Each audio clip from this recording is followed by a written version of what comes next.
Trading ये सिर्फ charts और लाइंस का खेल नहीं है। असल में ये एक मनोवैज्ञानिक जंग है जो ट्रेडर के दिमाग के अंदर लड़ी जाती है। तो चलिए इस दिमागी खेल के नियमों को थोड़ा और गहराई से समझते हैं। सोचिए, चार्ट पर एक बिल्कुल साफ पैटर्न बनता है और दिल की धड़कनें एकदम से तेज हो जाती हैं। पर सवाल ये उठता है कि क्या ये सच में एक सुनहरा मौका है या फिर मार्केट ने बड़ी चालाकी से कोई जाल बिछाया है? जानते हैं, इसी एक सवाल का जवाब ही है जो कामयाबी और नाकामयाबी के बीच का फर्क तय करता है। तो हर ट्रेड की कहानी की शुरुआत होती है एक सेटअप को पहचानने से। ये कह सकते हैं वो शांति है जो अक्सर किसी बड़े तूफान से पहले आती है। तो आइए देखते हैं कि पर्दे के पीछे आखिर ये तनाव बनता कैसे है। देखिए, मार्केट कभी भी सीधी लाइन में ऊपर या नीचे नहीं जाता। एक बड़ा मूव लेने से पहले वो अक्सर थोड़ा रुकता है, एक ठहराव लेता है। इसी को कहते हैं कंसोलिडेशन फेज।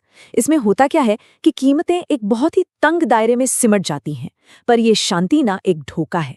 असल में तो मार्केट एक जबरदस्त विस्फोटक मूव के लिए एनर्जी इकट्ठा कर रहा होता है।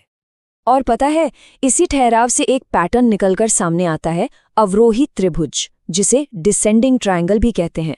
अब इसमें देखिए, ऊपर से गिरती हुई ट्रेंड लाइन ये बता रही है कि बेचने वाले यानी सेलर्स हावी हो रहे हैं। वहीं नीचे जो सीधी सपोर्ट लाइन है उस पर खरीदने वाले यानी बायर्स कीमत को थामने की अपनी आखिरी कोशिश में लगे हैं।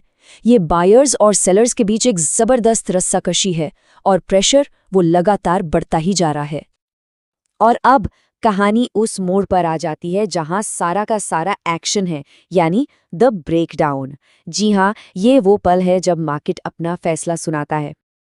और ये रहा वो पल, वो सपोर्ट लाइन जो अब तक एक दीवार की तरह खड़ी थी, वो टूट चुकी है। एक बड़ी मजबूत लाल कैंडल साफ साफ ऐलान कर रही है कि बेचने वालों ने ये जंग जीत ली है। यही वो निर्णायक पल है जिसका हर ट्रेडर इंतजार करता है। तो पर्दे के पीछे असल में हुआ क्या? हुआ ये कि सप्लाई मतलब बेचने वालों की ताकत डिमांड यानी खरीदने वालों की ताकत पर पूरी तरह से हावी हो गई।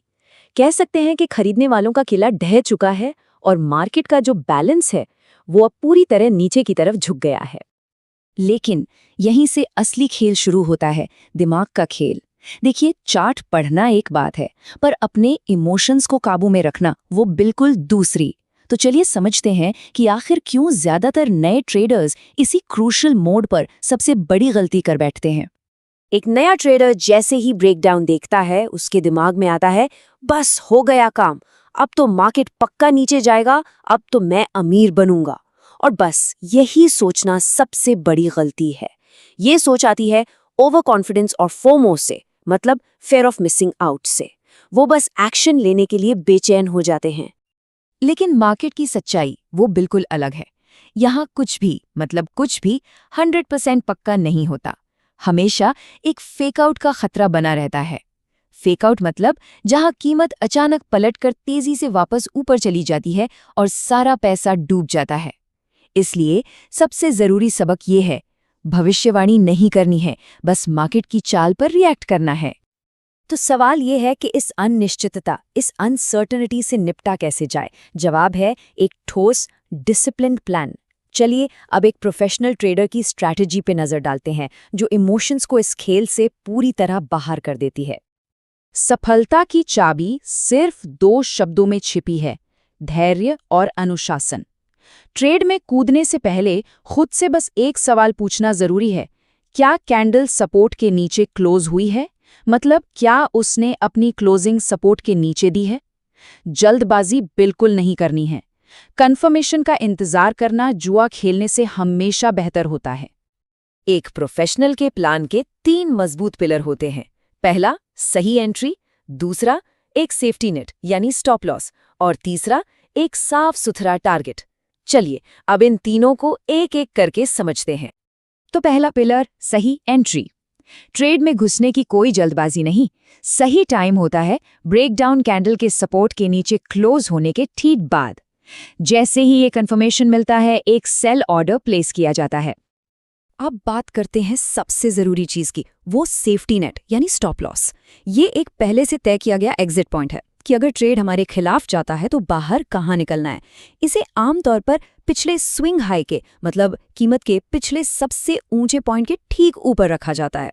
और स्टॉप लॉस सिर्फ पैसा नहीं बचाता, ये हमें प्रेशर में आकर इमोशनल और गलत फैसले लेने से भी बचाता है। हमेशा याद रखिए, अपनी कैपिटल को बचाना ही पहली प्रायोरिटी है।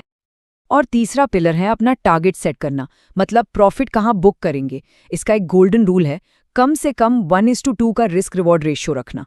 मतलब सीधा है, हर ₹1 के रिस्क पर कम से कम ₹2 का मुनाफा कमाने का टारगेट होना चाहिए। जो हरा रिवॉर्ड बॉक्स है वो लाल रिस्क बॉक्स से काफी बड़ा होना चाहिए। यही वो सिंपल सा गणित है जो ये पक्का करता है कि लंबे समय में जीत हार से बड़ी हो। और जब इन तीनों चीजों को मिला देते हैं तो बनता है एक complete professional trade setup. Trade लेने से पहले ही सब कुछ क्रिस्टल क्लियर है।